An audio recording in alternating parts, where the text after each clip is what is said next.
আমেরিকার ওই কুত্তারা ফুটবল বিশ্বকাপের এই টাকা ইনকাম করে তোমার ইমানদার ভাইয়ের বুকে গুলি মারবে, গুলি। ইমানদারের রক্ত ঝরাবে তোর টাকা দিয়ে, তোর টাকা দিয়ে। একটি বিশ্বকাপ ফুটবল খেলার সাথে শুধু আব্বা এটা খেলা না, তোমার যদি কলিজা থাকে, বিবেক থাকে, তুমি খবর নিও। এই বিশ্বকাপ ফুটবল খেলার সাথে কোটি কোটি কোটি কোটি ডলারের, কোটি কোটি ডলারের মদের বিক্রি হবে।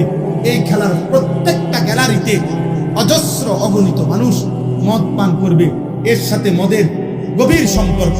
2 নাম্বার, এই ফুটবল খেলার সাথে প্রত্যেকটা দেশে, এই আমেরিকা, কানাডা, মেক্সিকো, এই 3 দেশের যেই প্যাভিলিয়ন মানে যেই গ্যালারিগুলোতে খেলা হবে, প্রত্যেকটার আশেপাশে শত শত হোটেলে নর্তকী নারী ভাড়া থাকবে, যারা জিনা আর ব্যভিচার করবে, যারা পুরুষের সাথে রাত কাটাবে, বিশ্বকাপ উপলক্ষে ইনকাম করবে।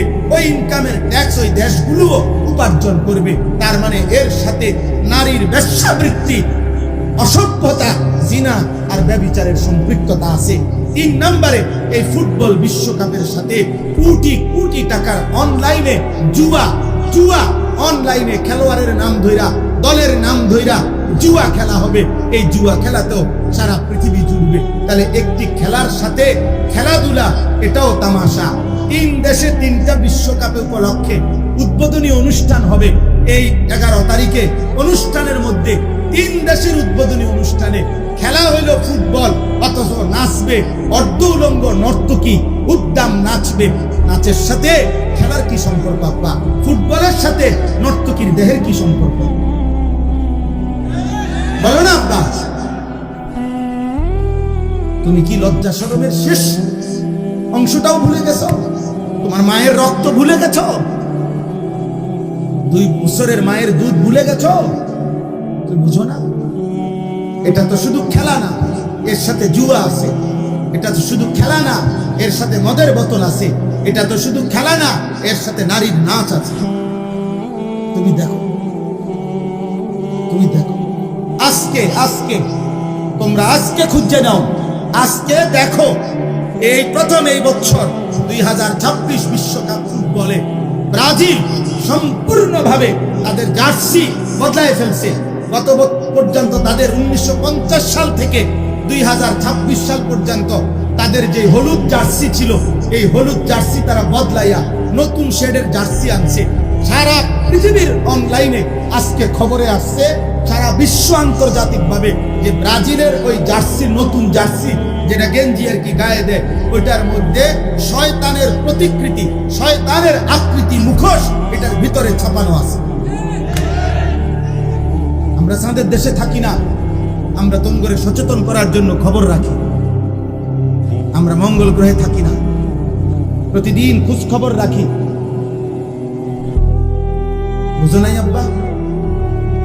সারা পৃথিবীর সচেতন মানুষ প্রতিবাদ করছে অনলাইন, যে ব্রাজিলের এই জার্সির মধ্যে শয়তানের প্রতিকৃতি, শয়তানের মুখোশ এটার ভিতরে আছে। তুমি না লেখো, অনলাইনে গুগলে সার্চ দিয়ে লেখো যে ব্রাজিলের 2026 জার্সি নিয়ে বিতর্ক কি, তুমি লাগাও, দেখো। বলো ভাই, তাহলে রক্তে যার ঈমান আছে, কলিজার মধ্যে মায়ের পবিত্র রক্ত যার আছে, ওই বেঈমানদের সাথে আমাদের কি সম্পর্ক? বলো না ভাই। ব্রাজিল আর্জেন্টিনার সাথে আমাদের ঈমানের কোনো সম্পর্ক আছে? আমাদের কালেমার কোনো সম্পর্ক আছে? আমাদের কাবার কোনো সম্পর্ক আছে? আমাদের মদিনার কোনো সম্পর্ক আছে? আমাদের নবীর কোনো সম্পর্ক আছে?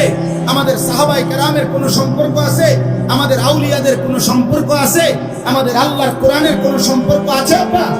আচ্ছা, বাদ দাও, রাখো এটা এবার এক সাইডে। ব্রাজিল আর্জেন্টিনার সাথে আমাদের বাংলাদেশের এই মাতৃভূমির প্রতি যার মায়া আছে, এই বাংলাদেশের আর্থিক, সামাজিক, রাজনৈতিক যে কোনো ক্ষেত্রে কোন দিক দিয়ে মিল আছে?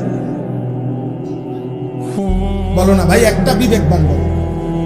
বাংলাদেশের আর্থিক উন্নতিতে ব্রাজিল এবং আর্জেন্টিনার সাপোর্ট যদি আমাদের দেশে ব্যাপকভাবে বাড়ে, তো বাংলাদেশের বিদ্যুৎ সমস্যার সমাধান হবে, তেল সমস্যার সমাধান হবে, বাংলাদেশে হত্যা, খুন, ধর্ষণ, 8 বছরের কন্যা ধর্ষণ, এইভাবে ব্যভিচার, এটা বন্ধ হয়ে যাবে? বলো না ভাই। তা রাষ্ট্রের আর্থিক কি উন্নতি হবে? আখিরাত বাদ দাও, দুনিয়াবি উন্নতি বলো না ভাই। কি কারণ থাকতে পারে? অসভ্যতারও তো একটা জাতফাত আছে, অসভ্যতারও তো একটা জাতফাত আছে, বেহায়ারও তো একটা জাতফাত আছে। এটা কোন বেহায়ামি? এটা কোন অসভ্যতা? বলো। এজন্য প্রত্যাখ্যান করো, বলো ইনশাআল্লাহ। প্রত্যাখ্যান করো, প্রত্যাখ্যান করো, প্রত্যাখ্যান করো। ঝগড়া তো মানায় না, ঝগড়া তো মানায় না। খেলা তো খেলা না, খেলা তো খেলা না। খেলার সাথে মদ আছে, খেলার সাথে নর্তকী আছে, খেলার সাথে জুয়া আছে, খেলার সাথে কোটি কোটি টাকার হারাম বাণিজ্য আছে, হারাম বাণিজ্য। এই পৃথিবীর তোমরা খবর নিয়ে দেখো, প্রত্যেক ফুটবল খেলোয়াড়, এই যারা বিশ্বকাপে খেলবে, তাদের প্রত্যেক খেলোয়াড়ে ডোপ টেস্ট, তাদের নেগেটিভ প্রমাণিত হইতে হবে। অর্থাৎ তাদের শরীরে অ্যালকোহল আছে কিনা, মদের উপস্থিতি আছে কিনা, মদ নেশা করছে কিনা, এটা পরীক্ষার মাধ্যমে প্রমাণ হইতে হবে যে সে মদ পান করে নাই। হ্যাঁ, ডোপ টেস্ট বলে এটারে। অর্থাৎ এখানে যদি সে নেগেটিভ প্রমাণিত হয় তাইলে খেলতে পারবে। যদি শরীরে অ্যালকোহল, মদের উপস্থিতি পাওয়া যায় তাইলে সে বাদ। তাইলে বোঝা গেল ফুটবল খেলার মধ্যে এই খেলোয়াড়রা অসংখ্য যারা নেশা করে, এই নেশা তাদেরকে উত্তাল বানায় ফেলে। এই জন্য এটা পরীক্ষা করে করে বিরত রাখার চেষ্টা করে, কিন্তু বারবারই প্রতিবারে এরকম অসংখ্য দামি দামি খেলোয়াড় বাদ পড়ে। আমি তো নাম বললে আরো কইতাম, কইতাছি না, নাম ধরে ধরে কইতে হবে। 1 নম্বর খতিয়ান নম্বর সহ কত সালের বিশ্বকাপে কে কতজন ডোপ টেস্টে পজিটিভ হয়েছে আমি জানি, সব জানি। হ্যাঁ, বিগত কমপক্ষে 2-4-5 বিশ্বকাপের আপডেট বলতে পারবো ইনশাআল্লাহ। অর্থ হলো এই জন্য বলা যে আমরাও তো খোঁজ খবর রাখি। এখানে নৈতিকতার কি?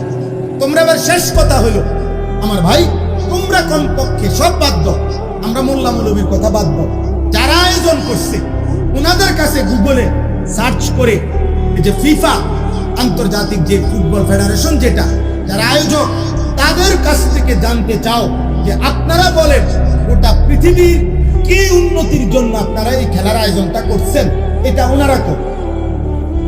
কথাটা বুঝুন, হেরা বলুন, এটা ওনাদেরকে বল। কথা বুঝেন নাই? আন্তর্জাতিক পৃথিবীতে যদি এই ফুটবল খেলাটা ঠিক মতো হয় তাহলে যুদ্ধ বন্ধ হয়ে যাবে তো, আন্তর্জাতিক ভাবে যুদ্ধ বন্ধ হয়ে যাবে তো, ইসরায়েলের জুলুম অত্যাচার বন্ধ হবে তো, কথা বলে না, আন্তর্জাতিক তেল সমস্যার সমাধান হবে তো, ইরান আর আমেরিকা ইসরায়েলের যুদ্ধ বন্ধ হবে তো, কি হবে? মানুষের ভিতরে নৈতিকতা বাড়বে।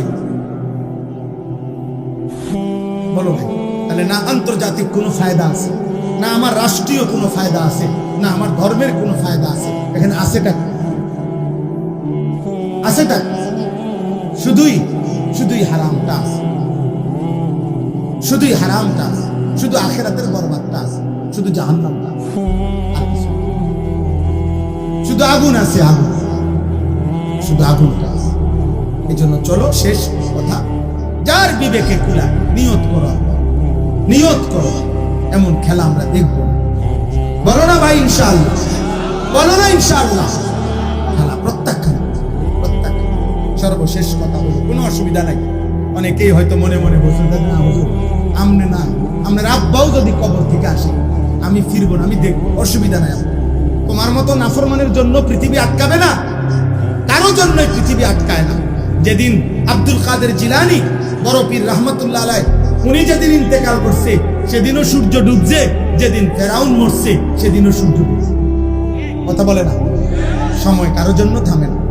ইমানদার মূল্য পৃথিবী থামে না, নাফরমান মরলেও কি থামে না? পৃথিবী থামে। অতএব আমাদের কারো জন্যই সূর্য চন্দ্র থামবে না। এই বিষয়টা নবীজির কলিজার মধ্যে খুব ভয় পেরেশানি তৈরি হয়েছে। নবী সাল্লাল্লাহু আলাইহি সাল্লাম এবার এই সূরা নাজিল হওয়ার পরে এত বেশি চিন্তিত আর পেরেশান হয়ে গেছে, আহা আমার উম্মত যদি এরাও যদি এই পাপগুলোতে, এই মদে, জুয়া, নারী, জিনা, ব্যভিচার, লজ্জাস্থানের হারাম চাহিদা, উপার্জনের হারাম কামাই, আল্লাহর নাফরমানিতে লিপ্ত হয়, আমার কওম, আমার সম্প্রদায়, আমার উম্মত, তাদের পরিণতি কি হবে? আহা আল্লাহ যদি তাদেরকেও চিরতরে ধ্বংস করে দেয়, এই টেনশনে এই পরিমাণ নবী অস্থির হয়ে গেছে, এই পরিমাণ কাঁদতে শুরু করছে। খোদার কসম, এই সূরা নাজিল হওয়ার পরেই কিছুদিন পরেই আল্লাহ নবী সর্বপ্রথম এই দাড়ি মুবারকের একটা চুল, দুইটা চুল সাদা হোক। তখন হযরত আবু বকর সিদ্দিক রাদিয়াল্লাহু তাআলা আনহু, নবীজির কলিজার টুকরা সাহাবী আবু বকর, তিনি প্রথম নবীজিকে এটা দেখে জিজ্ঞেস করছে, ইয়া রাসূলুল্লাহ কাদ শিবতা, হে আল্লাহর নবী, আহা আপনি তো দেখি বুড়ো হয়ে যাচ্ছেন, আপনার দি দাড়ি সাদা হওয়া শুরু হয়ে গেছে। আব্বা তুমি মোবাইলটা নামায় লাও, এমনি শোনো বাবা, এমনি শোনো, তুমি শোনো, তোমার ভালোর জন্য শোনো, আব্বা কষ্টই করতেছো তো শোনো, ফায়দা হয় না ভাই, ফায়দা হয় না। ছোট ভাই তোমরা তো বুঝতেছো না কোনো ভাবে, এই পৃথিবীতে খোদার কসম আমরা তোমাদের জন্য দরদ। আমি শুধু বক্তা হিসাবে চিন্তা করি না কোনদিন, আমার জিন্দিগির কোনো আগামাতা নেই, রাত দিন পথেই খাই, পথেই ঘুমাই, গাড়িতেই ঘুমাই। হ্যাঁ, এজন্য বললাম দোস্ত, জীবনের সবচেয়ে বড় ব্যর্থতা, ছেলেদেরকে বলি আমরা, কোন মানুষের জীবনের সবচেয়ে বড় অভিশাপ, কোন মানুষের জীবনের সবচেয়ে বড় অভিশাপ হলো এমন একজন আপনজন পায় নাই যে তাকে গুনাহ থেকে, আল্লাহর নাফরমানি, ধ্বংস থেকে ফিরাবে, টেনে ধরবে, ফিরাবে। এমন একজন ভাগ্যবান অভিভাবক যার কপালে জুটে নাই। খোদার কসম, আল্লাহর কসম আব্বা, তার চাইতে বড় লানতের জিন্দেগি আর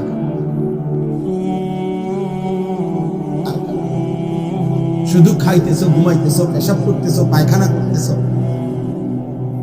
শুধু তোমার মন মতো নাচতেছো, গাইতেছো, চুক্তি করতেছো, যখন যেমন, যখন যা মন চায় আল্লাহ কাছে, আল্লাহ কসম, এর চাইতে দুর্ভাগ্য জীবন আর কিছু। এটা মানুষের জীবন, এটা জানো, তোমরাও দেখো ভাই, তোমরাই দেখো, কোন কুত্তার কোনো হালাল হারাম নাই, কোন শুকরের কোনো হালাল হারাম নাই, কোন গরু, ছাগল, কোন জানোয়ারের তোমরা দেখো আব্বা, কোন হালাল হারাম নাই, কোন পাক নাফাক বলতে কিছু নেই। কিন্তু আমরা তো মানুষ, আমরা তো ছাগল না। আমাদের তো অবশ্যই, আমাদের জন্য তো, মানুষের জন্য তো পাক নাফাক, হালাল হারাম, জায়েজ না জায়েজ, অনুমতি নিষেধ, এরকম আলাদা ভাগ আছে, ভাগ আছে। গরু যে ঘাসের মধ্যে সোনা মানে পেশাব পড়ছে, আবার পানিও মিশানো আছে, গরু ওই ঘাস খাইতে কোনো অসুবিধা বোধ করে না, করে? কথা বলে না, সে তার এটা আলাদা পার্থক্য বুঝে না, সে তার কাছে পেশাব পানি বরাবর। কিন্তু কোন মানুষের কাছে তো পেশাব পানি বরাবর হইতে পারে না। কাফের বেঈমানদের কাছে কুকুর ছাগল বরাবর। পৃথিবীর বহু দেশের মানুষ বেঈমান, কাফের, কুত্তার গোশত খায়, ছাগলের গোশত। বুঝো নাই ভাই? সাপের গোশত খায়, কেন? ও যে জানোয়ার, ও তো বেঈমান, ও তো বেঈমান। বেঈমান আর জানোয়ার বরাবর, কাফের আর জানোয়ার বরাবর, বরাবর বরাবর। উলাইকা কাল আনআম, আল্লাহ কোরআনে বলছে বেঈমান জানোয়ার, বাল হুম আদাল, অথবা তার চেয়ে নিকৃষ্ট। তুমি তো জানোয়ার না, তুমি তো বেঈমানও না, তাহলে তুমি মুসলমান, কিছুটা ভিন্নতা থাকা উচিত না? প্রিয় ভাই, বলো ভাই, একজনই বলো, একজনই ভাবো, তুমি তো জানোয়ার না, তুমি তো ইহুদি না, খ্রিস্টান না, হিন্দু না, বৌদ্ধ না, নাস্তিক না, মুরতাদ না, তুমি মুসলমান। মুসলমানের আলাদা বিশেষত্ব থাকবে না? মুসলমানের চুল বেঈমানের মতো হবে কেন? মুসলমানের জামা পোশাক বেঈমানের মতো হবে কেন? মুসলমানের রুচি পছন্দ বেঈমানের মতো হবে কেন? তাহলে বেঈমানের সাথে তোমার পার্থক্য কি? আব্বা, পার্থক্য কি? ইনসাফ, একজন ইনসাফ। মনে রাখো ভাইয়া, সব সময় মনে রাখো, এই পৃথিবীতে প্রতি মুহূর্তে শয়তানের দিকে যেমন মানুষ যায়, আল্লাহর দিকেও মানুষ আসে। আলো অন্ধকার আল্লাহরই কুদরত, ভালো মন্দ দুনিয়াতে আল্লাহরই কুদরত, আখিরাতেই শুধু আল্লাহ পাক সম্পূর্ণ আলাদা করে। একদিকে সব ভালো জান্নাত, একদিকে সব মন্দ জাহান্নাম। দুনিয়াই একমাত্র এমন জায়গা যেখানে ভালো মন্দের মিশ্রণ, যেখানে আলো অন্ধকারের মিশ্রণ হবে, যেখানে মিশ্রণ। এজন্য বুঝতে শিখো প্রিয় ভাই, বুঝতে শিখো, বুঝতে শিখো। শুধু বক্তা হিসাবে আবারও বলছি না, আমাদের ফিকির এটা। তোমরা নওজোয়ান, তোমরা কিশোর, তোমরা যুবক, তোমাদের 11 বছর 13 বছর, রাসূলুল্লাহ সাল্লাল্লাহু আলাইহি সাল্লামের 13 বছরের সাহাবী হযরত যায়েদ ইবনে সাবিত যুদ্ধের জন্য নবীজির সামনে আসছে। আয়েশা তখন নবীজির সামনে বলছে, ইয়া রাসূলুল্লাহ, আমি যুদ্ধে যেতে চাই। আল্লাহর নবী বলছে, না, এত কম বয়সে যুদ্ধে নেব না। আমরা কিতাবে পড়ছি 13 বছরের সাহাবী হযরত যায়েদ ইবনে সাবিত ওনার আম্মারে হাত ধরে বলছে, মা, চোখের পানি ফেলে বলছে, মা, আপনি নবীকে বলেন, আমি খোদার কসম মা, আমি ঘরে ফিরবো না। আমারে যদি যুদ্ধে নাও নেয়, তাহলে নবীজিকে বলেন আমাকে অন্য কোনো দিনই কাজে লাগাইতে, কোনো না কোনো কাজ আমি করব, কিন্তু আমি ঘরে ফিরবো। আল্লাহ নবী সাল্লাল্লাহু আলাইহি ওয়াসাল্লাম এই ছোট্ট সাহাবীকে দিয়েই পরবর্তীতে কোরআনুল কারীম যখন নাজিল হইতো, আল্লাহর কোরআন লেখাইতেন, কাতিবি ওহী বানাইতেন, কোরআন লিখতেন, তিনি নবীজির সাথে থাকতেন। 14 বছরের সাহাবী রাফি ইবনে খাদিজ, সামুরা ইবনে জুনদুব, দুইজন একই বয়সী। যুদ্ধের ময়দানে নবী একজনকে নিচে, আরেকজন কান্না শুরু করছে। ওনার আব্বাকে বলছে, আব্বা, আপনি নবীকে বলেন, যাকে নিচে তার চাইতে গায়ে আমার শক্তি বেশি, আমি কুস্তি লাগলে ওরে হারাইতে পারবো। এটা তো সবাই জানে। শেষ পর্যন্ত তো বিশুদ্ধ হাদিস। নবীজি বলছেন, আচ্ছা তোরে লাগো দেখি। এরপরে উনি ঠিকই উনারে যুদ্ধে হারাইছে, এরপরে আল্লাহ কুস্তিতে হারাইছে। আল্লাহ নবী সাল্লাল্লাহু আলাইহি সাল্লাম দুই ভাই দুইজনকে যুদ্ধে অংশগ্রহণ করেছে। এই ভারতীয় উপমহাদেশে, এই যে বাংলাদেশ, ভারত, পাকিস্তান, এই তিনটাকে একসাথে বলে কি? ভারতীয় উপমহাদেশ। এই ভারতীয় উপমহাদেশে সর্বপ্রথম, আজ থেকে বহু আগে, 712 খ্রিস্টাব্দে, এখন হলো 2026 খ্রিস্টাব্দ, আজ কত আগে, 712 খ্রিস্টাব্দে সর্বপ্রথম মাত্র 17 বছর বয়সী একজন ইমানদার যুবক আরব থেকে কাফেলা নিয়ে, যুদ্ধের কাফেলা নিয়ে সর্বপ্রথম এই ভারতীয় উপমহাদেশে একজন হিন্দু রাজাকে পরাজিত করে কালেমার পতাকা উড়াইছেন। সেই কালেমার পতাকার বরকতে এখানে ইসলামের প্রচার শুরু হয়েছে। তারপরে আজকে আমরা এই কোটি কোটি মুসলমান এই ভারতীয় উপমহাদেশের মধ্যে এর প্রথম ব্যক্তি যিনি ছিলেন, তিনি মাত্র 17 বছরের মুহাম্মদ ইবনে কাসেম রাহমাতুল্লাহ আলাইহি। আজ এই কোটি কোটি ইমানদারের নেকামলের সওয়াব সে পাবে।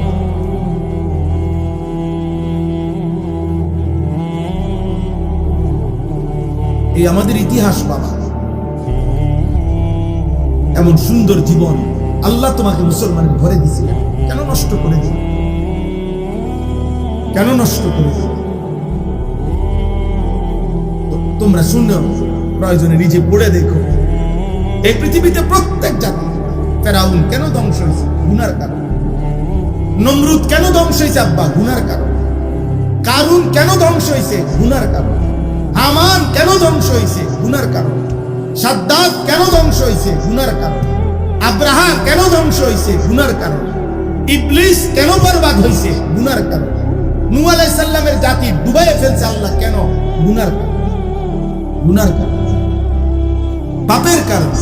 এই পাপ এগুলা, এই মদ, জুয়া, নারী, জিনা, বেবিচার, নারীর সাথে হারাম কাজ, সুদ, চুরি, ডাকাতি, ছিনতাই, রাহাজানি, অন্যায়, জোর জবরদখল, হারাম পার্থ, এগুলোই ঘুরে ঘুরে প্রতিবার এমন মানুষগুলো এই পৃথিবীতে লাঞ্ছিত হয়েছে, একবার না দুইবার। এই পাপীগুলো শেষ পর্যন্ত বেইজ্জতি হয়েছেই হয়েছে। এই এখনো কোন যুগে এর ব্যতিক্রম হয় না, হয় না। সূর্যের উদিত হওয়াতে ব্যতিক্রম হয় না, চন্দ্রের উদিত হওয়াতে ব্যতিক্রম হয় না, রাত্র দিনের ধারাবাহিকতায় ব্যতিক্রম হয় না। কখনো এমন ঘটনা ঘটে নাই যে 72 ঘন্টা রাত হয় নাই, 72 ঘন্টা দিন একটানা হয় নাই আব্বা। বরং আল্লাহ তাআলা যেভাবে এই নিজাম ঠিক রাখছেন, এটাও আল্লাহর নিজাম যে যুগে যুগে এই প্রত্যেক পাপী, সীমা লঙ্ঘনকারী আজ না হোক কাল শেষ পর্যন্ত লাঞ্ছিত, অপমানিত, ধ্বংসই হয়। এটাই বাস্তবতা। নবীজি সাল্লাল্লাহু আলাইহি ওয়াসাল্লাম